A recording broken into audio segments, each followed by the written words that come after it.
Join us as we shine a spotlight on compelling conversations with leaders from Washington State and beyond. This is Conversations with Katie Hall.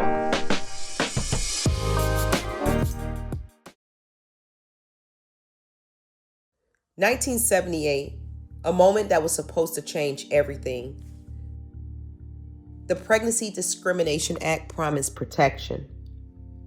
Protection for women entering the workforce, protection for pregnancy, protection for families, but protection did not mean the same thing for every woman. For some, it meant support. For others, it meant silence. And for many, it meant nothing at all. What began in 1978 did not end there. It carried forward through daughters and now through a new generation. Nearly 50 years later, we are still asking, if protection began then, why are women still at risk today?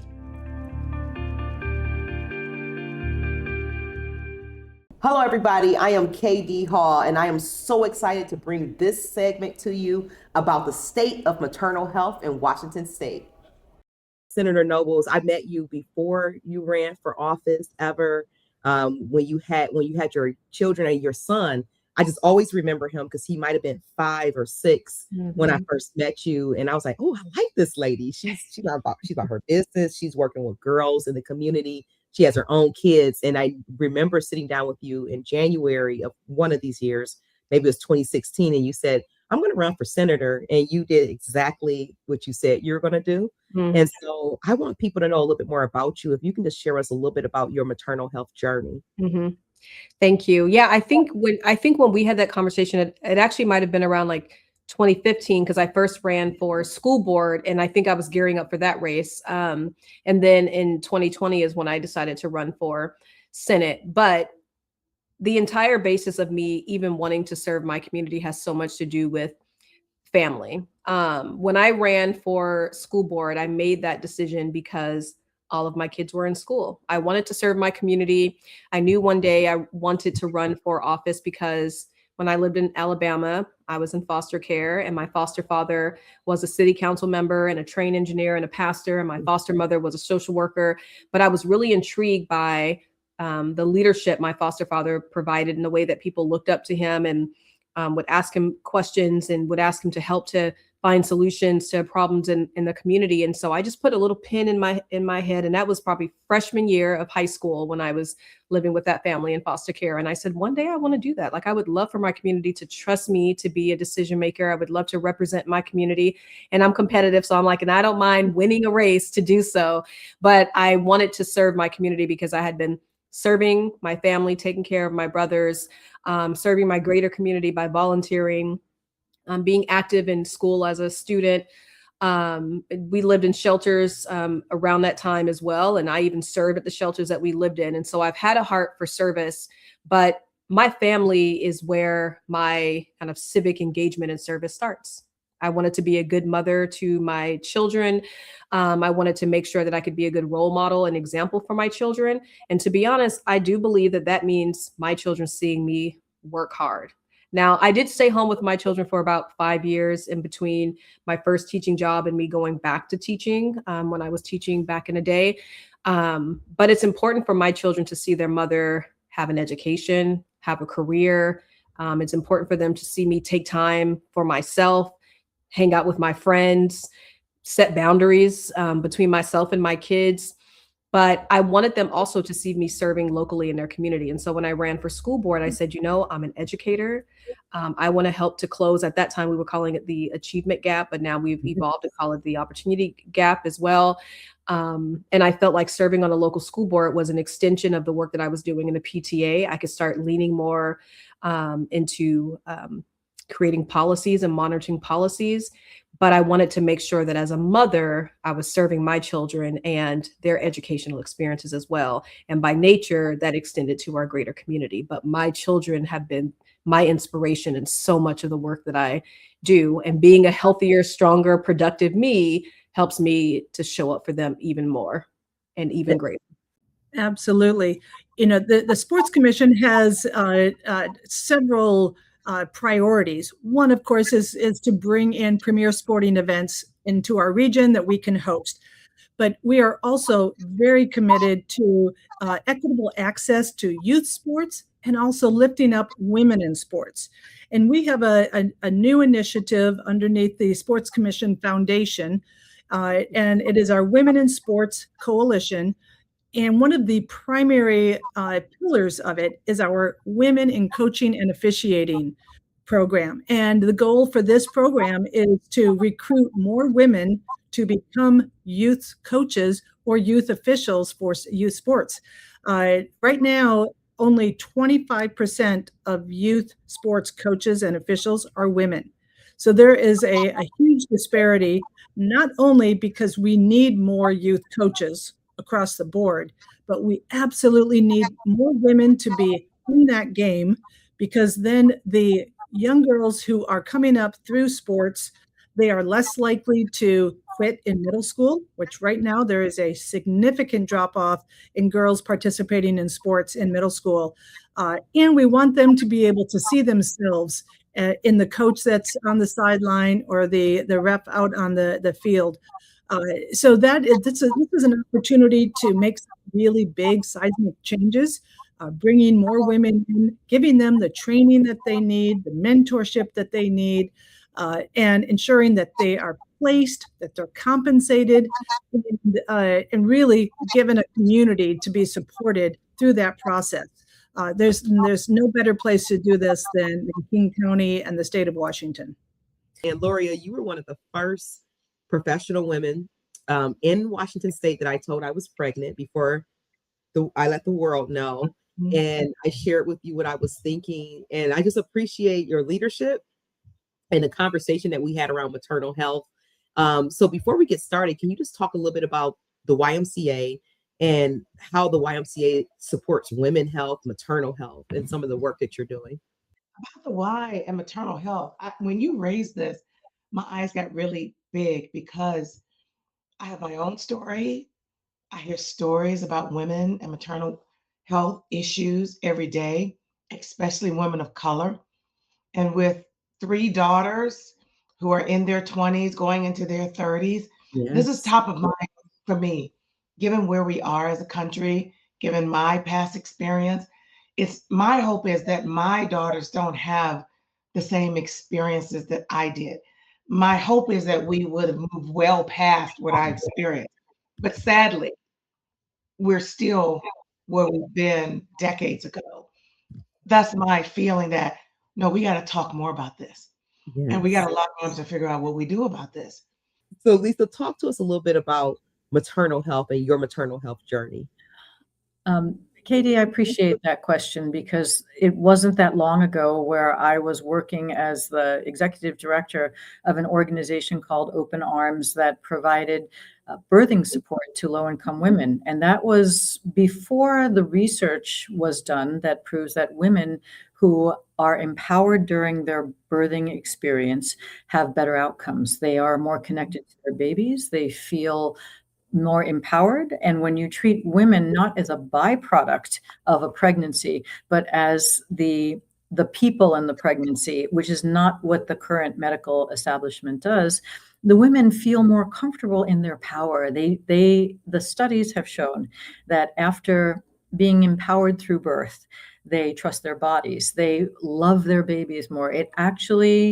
There is research that shows that it contributes to breaking the cycle of poverty, breaking the cycle of youth entering foster care. So the birthing experience for all women has the potential to be a powerful, transformative experience where we recognize our power and what our bodies are built to do. We are built to bring life. And when we are acknowledged for that, and that a pregnancy is not treated as a medical event, but as a natural, powerful thing for women and for women to see their power, it is transformative for this society. The law was clear. Pregnancy should not cost a woman her job. But policy does not always translate into practice. Across industries, across communities, and across generations, The experience has never been equal. Decisions were made quietly, behind closed doors, where performance mattered more than people. What was promised was protection. What many experienced was uncertainty. And for others, loss. The promise was written into law, but the reality was left up to systems. Louise is one of our strongest employees. Her numbers have always been solid. She's consistent. I don't think we should lose her. She has been, but her performance has dropped drastically. She's been out more, getting sick, missing days, and now with 2 kids, she's pregnant. That's temporary. Temporary still affects us. Doesn't she have a husband? What does that matter? She still wants her own career. Hey, what happened? They let me go. Okay, we're going to be all right. I worked so hard for that job. I know, and you'll get another one. Right now, you focus on you and these babies. Okay. Dr. Margaret, thank you so much for joining us on Conversations with Katie Hall. This is our first time being on the show together. I appreciate you. And I know you're in office on your break, so we appreciate you giving us some Thank time. you. Talk to Thank us a little you. bit about what is the importance of the state of maternal health? Whew, I'm just gonna come out the gate, Katie, and just keep it very real. Women are dying trying to deliver. What should be the happiest time in people's lives has become the scariest for many women, the saddest for many women, right? So it's not looking great considering we are supposed to be this great country, right? Number one, supposedly at all the things, but maternal health, we're still lacking in terms of women outcomes as far as pregnancy outcomes, infant mortality rates. So it's looking pretty bleak. What are some Yeah. gaps that you see that we can just easily make changes on? Well, it's tricky because a lot of the gaps, if I'm very honest with you, it's the care people receive. There's a lot of implicit bias, in the healthcare system. For one, not enough doctors look like the patients they're caring for. And when you look at the data, especially when it comes to Black women and the care that they receive, the outcomes show that Black patients fare better with having Black doulas, Black OB-GYNs, Black primary care doctors. So the numbers is kind of a numbers game that it's not in our favor. Other things that I see, a rise in heart disease. So high blood pressure can contribute to heart disease, which is the number one killer in the United States. And there are many women in pregnancy that can be at risk for high blood pressure, hypertension, which then can be more complicated, something called preeclampsia. We're seeing more of that, and it's preeclampsia does not discriminate based off of, socioeconomic status, right? I've seen it in my personal and professional life. A lot of my friends are doctors, and I think I can count. I feel like there's more people that I know who have had some type of pregnancy outcome that's either negative or some type of risk during pregnancy than who've had an easy pregnancy, if you will. So, yeah. Hey, Dr. A, how are you? Thank you so much for joining me on Conversations with Katie Hall. I am Yeah. so excited to interview you. I met you in 2022, and I just love the way you spoke to us. I was one of the grant recipients for Providence, and you came into the room and you just shared with us a wealth of information. So I am honored to have you on my talk show today. Oh, thank you for having me. Thank you. Absolutely. So, before we get started and talking about your profession and your years of working with pediatrics, can you share with us a little bit about your personal maternal health journey and what that's been like for you? I think about maternal health in so many phases, right? It's thinking about getting ready to be a mother, wishing to be a mother, being a mother, and I am a mom of 2 young men at this point, 21 and 23-year-old, and it it it was it was interesting, right? I had them both via C-section many moons ago. And I had the first one because I had a complication, and I had the second one because I had the first one. And back then, they weren't really offering me the option of having a vaginal birth after a C-section. I subsequently learned that that could have been an option for me. It wasn't offered. But I'm grateful because it went well. I'm here to tell the story. Yes, you It are. doesn't it doesn't always happen like that for women, especially women who look like me. But I think that I always think about motherhood, the motherhood journey in terms of my, ancestral culture, where when a woman has a baby, the greeting is welcome, right? You don't say congratulations, you say welcome to her because she's come from a long journey. And it's a recognition of how that is such a complex journey for so many people in so many ways. And I've always kept that in front of my mind in thinking about caring for moms and their children. Welcome, Kiana Daniels, to Conversations with Katie Hall. I believe that this is our first time having you on the show. Thank you so much for interviewing with us. We met 3 years ago, and when we met, it was right when I was miscarrying. And I remember speaking with you in person at Puget Sound Business Journal event, and then from there we followed up over the phone, and you were just so kind. And since then we have grown in relationship, both in business and personally. And so I welcome you, to the conversation so that we could really talk about the state of maternal health. What do you want to say to the community as a whole about the state of maternal health, and when it comes to the workforce, when it comes to health, when it comes to policy, and when it comes to that whole woman? It is so to your point, and to validate what you're feeling, is because the work that I do every day support women in different parts of their lives. So whether they're doing fertility in their egg freezing, even during the time where they're like, okay, maybe later, but I'm trying to focus more on a career, but I want to preserve my fertility, that I want to have the choice. Even when they're going through that process, they are concerned about their employers knowing that they're egg freezing, that they're even just preserving their fertility because they don't want their team to think, oh, this person is about to get pregnant, they're going to leave. And then I have clients who are getting pregnant, who are, well, when I start showing, then I will tell. Other than that, I get this huge presentation coming up, or I'm coming up for this promotion, and I know that if I tell that I'm pregnant, that I'm not going to get it. And that's today. I had that conversation with a client last week.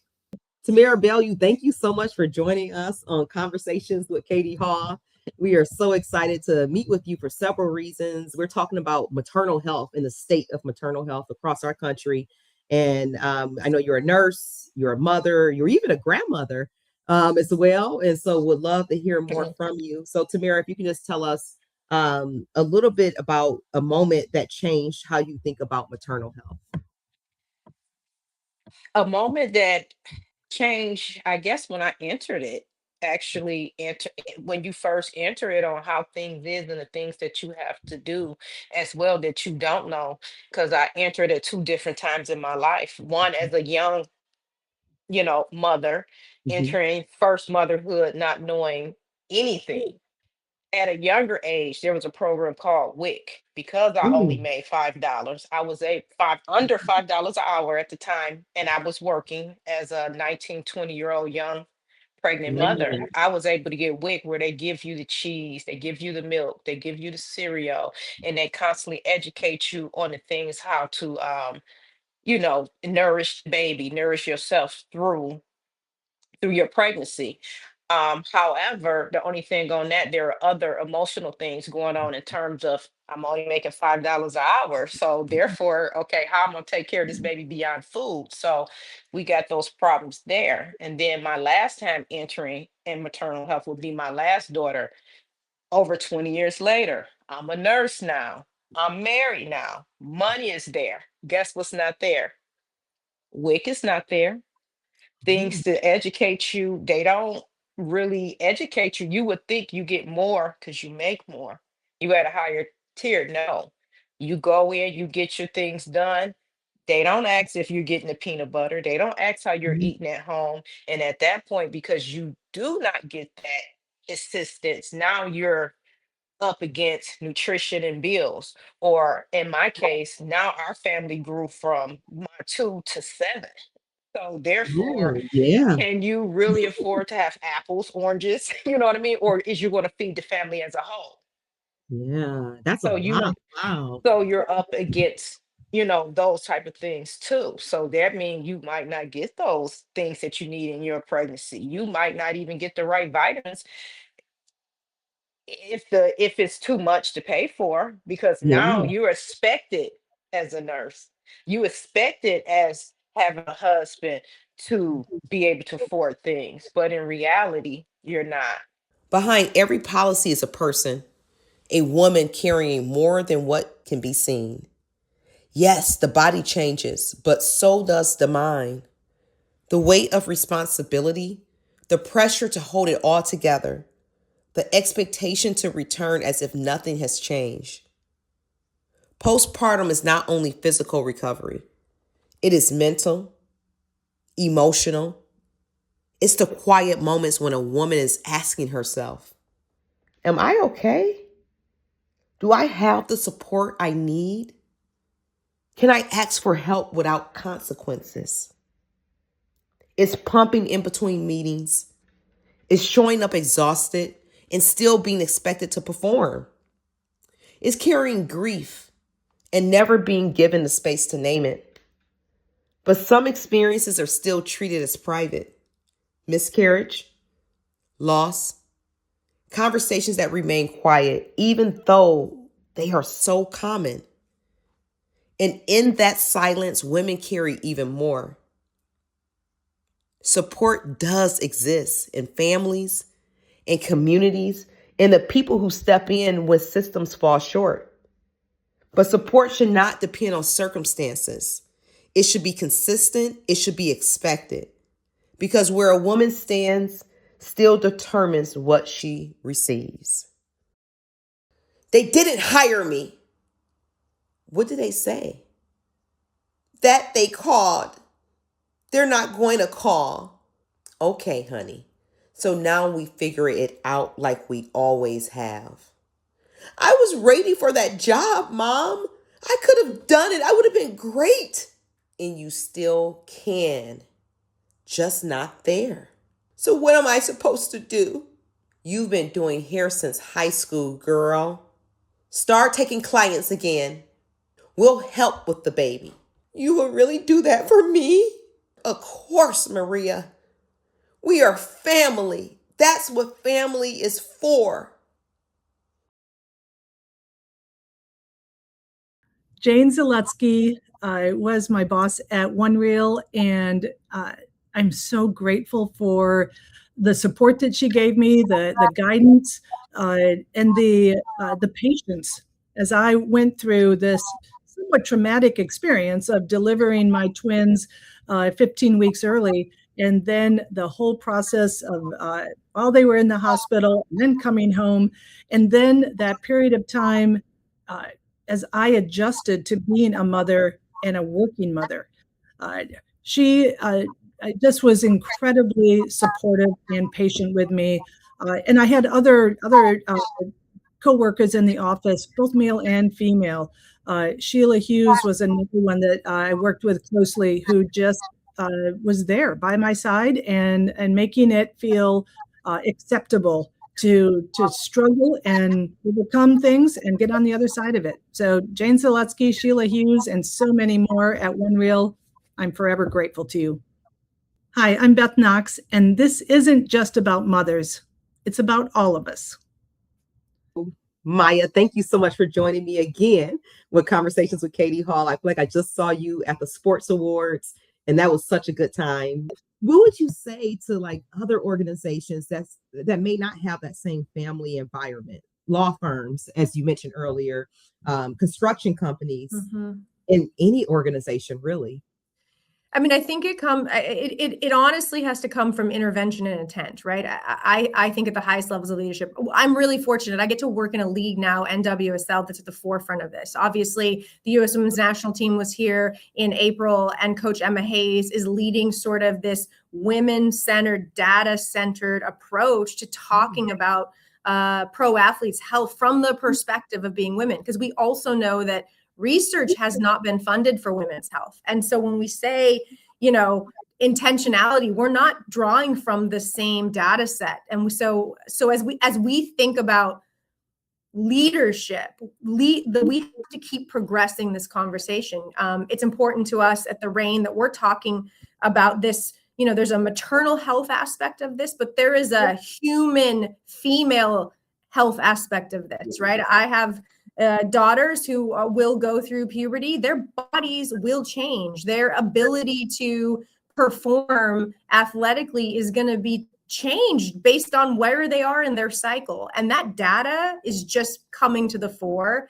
Those uncomfortable conversations are just starting to be had and normalized. We're talking now about thousands of years of history of stigmatization of women's biological health. And so it's not without sort of that approach, that intentional intervention at a leadership level, that we are going to break this down.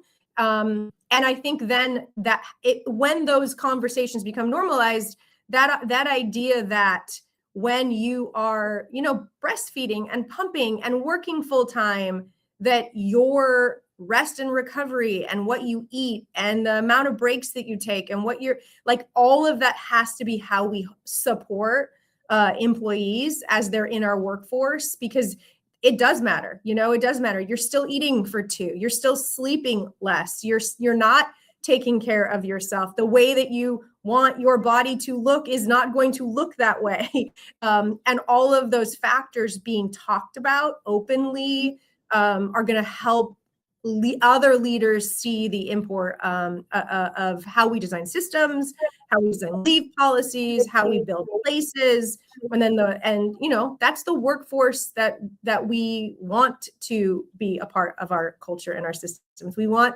women in the workforce. We want dads to be in the workforce and to lean into being a dad, even if they're not the ones that are physically and biologically carrying a child and managing for that.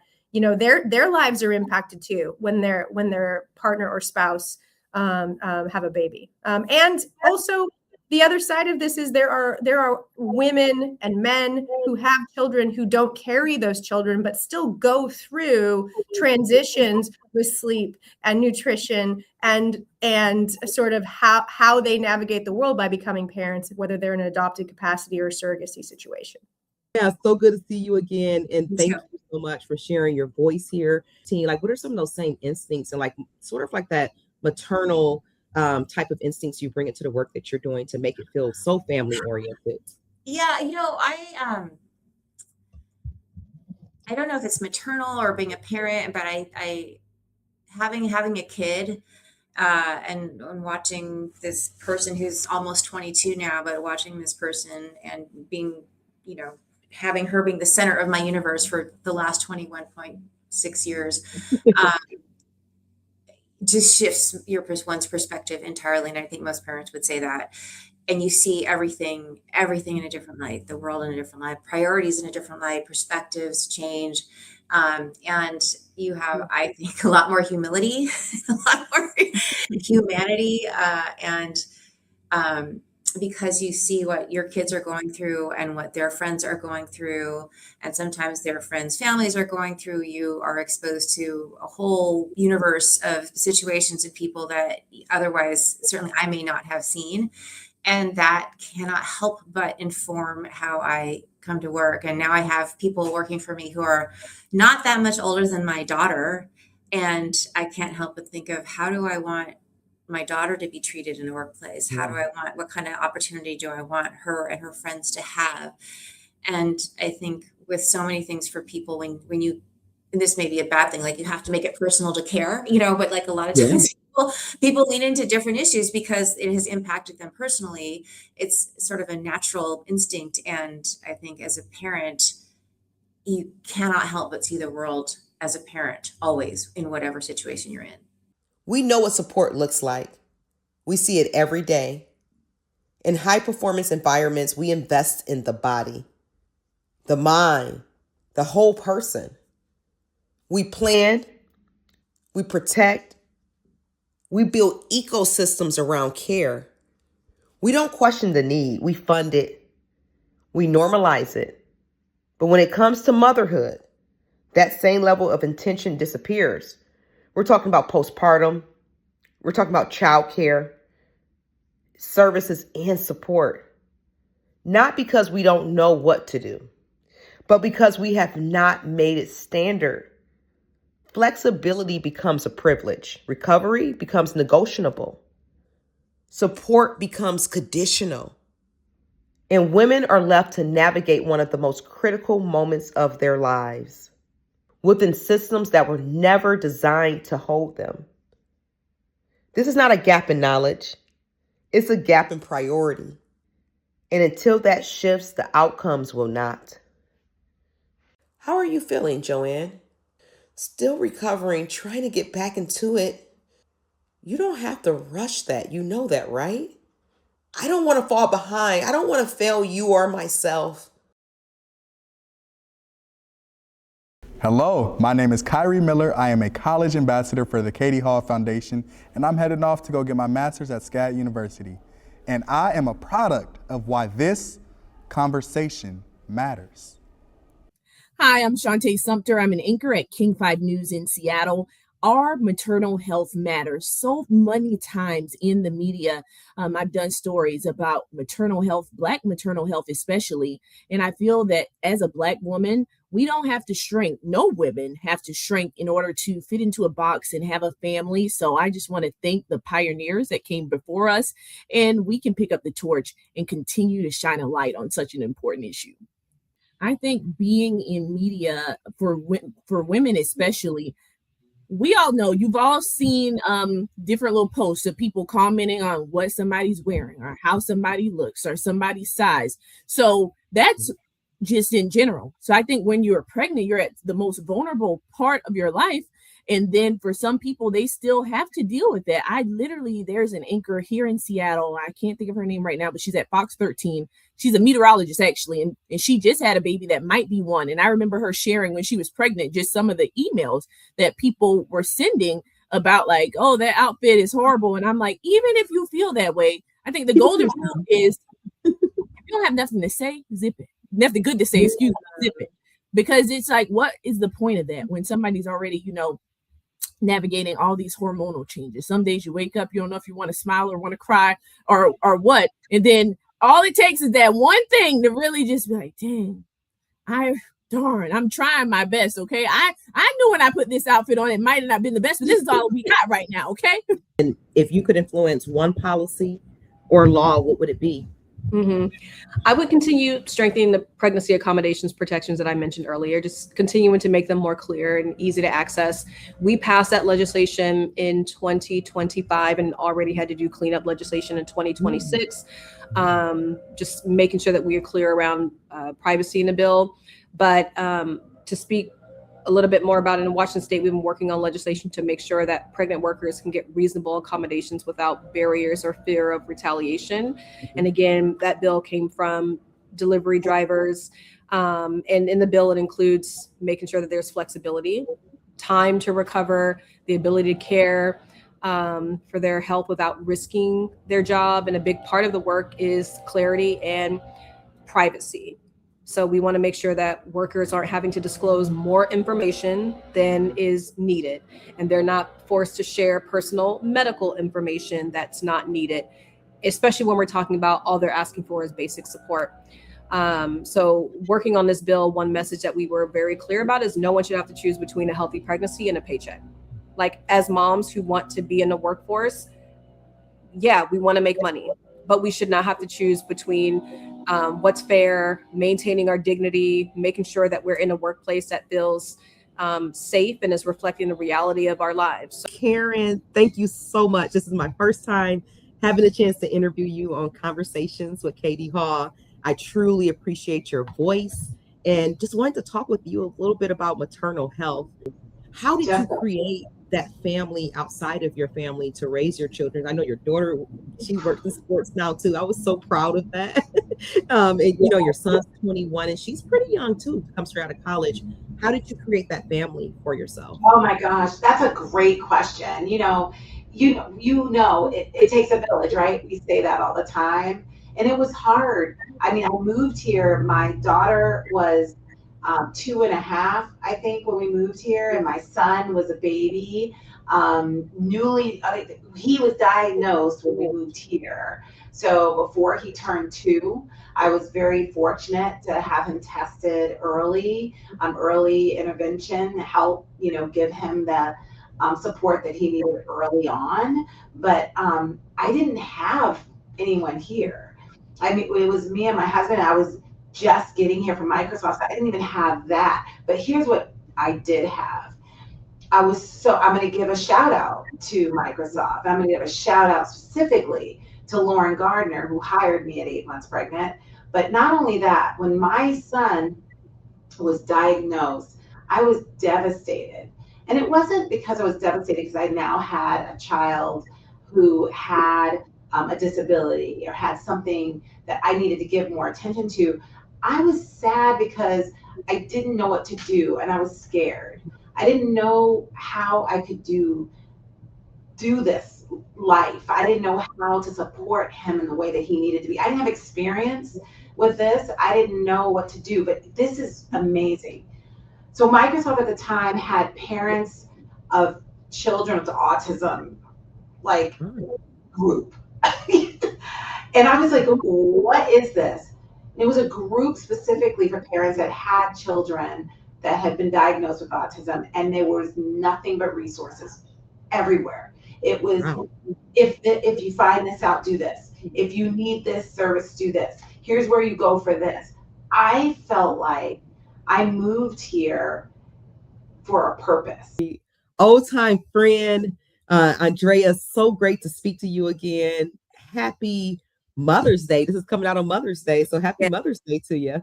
Happy Mother's Day to you too.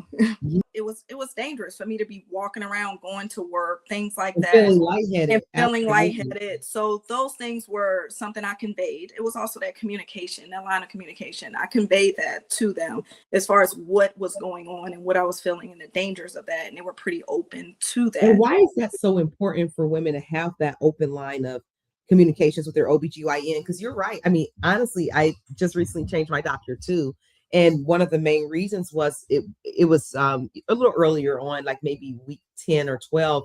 And I was just feeling a little uncomfortable with something. And when I called, I didn't get a call back for like over 36 hours. And I'm like, oh no. I mean, at least a nurse, somebody can call me. And so I switched back to the doctor I went to with my second one, which was Chase, because she was a midwife. And just the experience was so wonderful. So I actually see her in a few days. I'm so excited. Yeah, it was one of those. It's important. I don't think, for me, I think you know what you're feeling, right?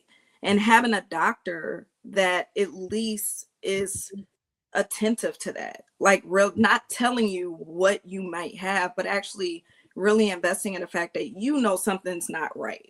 Like I'm not necessarily looking for like all these simple diagnoses, but I'm more so like, this is what I'm feeling. I know my body. I know what I'm capable of. And I've been pregnant before, and this is not right. And her wanting to listen to that. And when I had a doctor that wasn't listening to that and pretty much telling me those symptoms they weren't anything to worry about. I immediately was like, no, red flag. Right. So I'm not going to work with you. Yeah. And I think going with your gut is really important. Like even though it was a little bit more of an inconvenience for me to go a little bit further or whatnot, it was the thing of, I need to be with somebody I trust, somebody I know actually will take care of me, that's looking at the maternal health as like a very important thing. You know, when you are pregnant, you are not the same that you were before you were pregnant. And she said, but that should be honored. So what do you think about that? I totally agree, Kayla, because I was told something similar about my ability to have my son, and I was 40 when I had him. So not only was I told I'm a geriatric pregnancy, which that was so rude. Same thing to me. Those two terms make no sense, right? But I was told that because the medical world looks at pregnancy as a medical event, not a natural physical event that a woman's body is capable of having. So, the crazy part of all of this is that there are changes, and they're to be expected, just like as we age, our bodies change. Our bodies change every day. Every 7 years, in theory, we're new because all of our cells turn over. We learn things and we change. So this is one of those changes that should be viewed as natural. There are strengths that come from it. I've heard that term mommy brain, like, oh, I have mommy brain. I'm going to forget this. I'm not doing that. Well, some of the studies that I have seen show that mommy brain puts you in a different state, a different approach, if you will, to the world. And that different approach, in my case, I wasn't trying to accomplish so much in a day. I was more present, much Yeah. more present for what was happening. I was deeper thinking. I certainly felt more. And we know that when we build relationships with people, it's not about our brains, it's about our entire being that comes into place.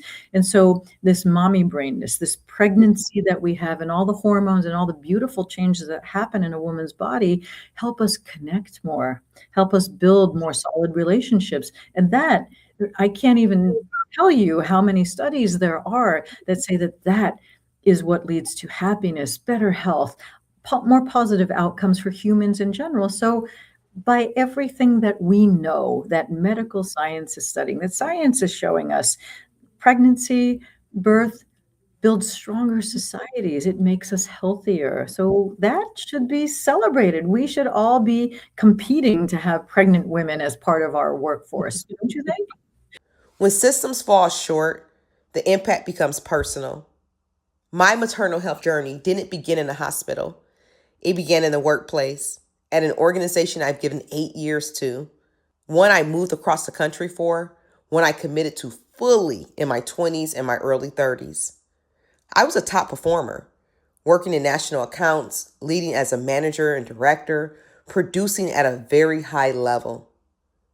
And while 6 months pregnant, my position was eliminated as part of a national job elimination.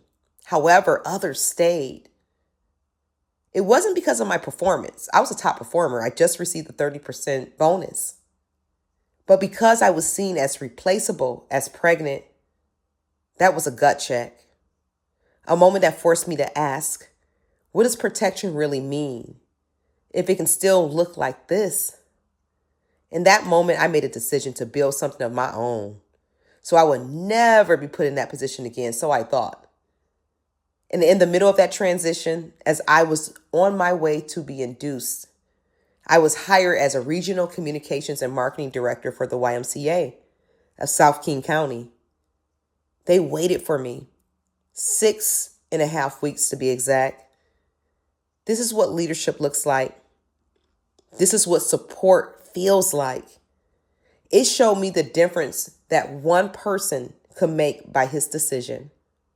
My second pregnancy was different, highly supported, highly stable. It showed me that care is supposed to feel like this. And then I experienced a miscarriage 5 years later. As I stepped into a new role as Vice President of Communications and Marketing, I learned that I was miscarrying at the same time. I made the decision not to say anything, not to let it interfere with the opportunity in front of me. I kept going. I showed up, I worked, while my body was still going through the loss. For weeks, I miscarried. And that raises a deeper question. How many women carry loss while continuing to perform? How many women move forward without ever naming what they are experiencing? Because sometimes it's not only the system, it's the internal dialogue, the calculation, the risk, the belief that stopping might cost you something you cannot afford to lose. And that silence becomes part of the system.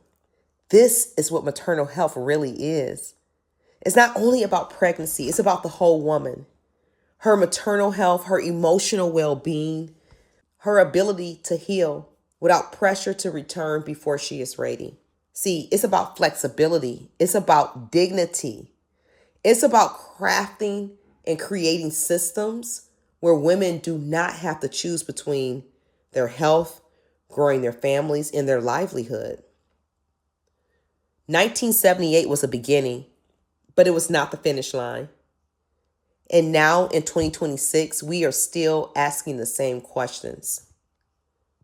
So how do we move forward? How do we strengthen not only the law, but the culture? How do we make support standard, not situational? Because when women are supported, families are stronger, communities are stronger, and the system we all rely on begin to work the way they were always meant to. So the question is no longer what was promised. The question is, what are we willing to build next? This is not just about mothers. It's about all of us. You can stay a little longer. I can't. The baby needs you. So does my job. We'll help. You don't have to rush back. It's not about rushing. They're expecting me to perform, and we're here. I know.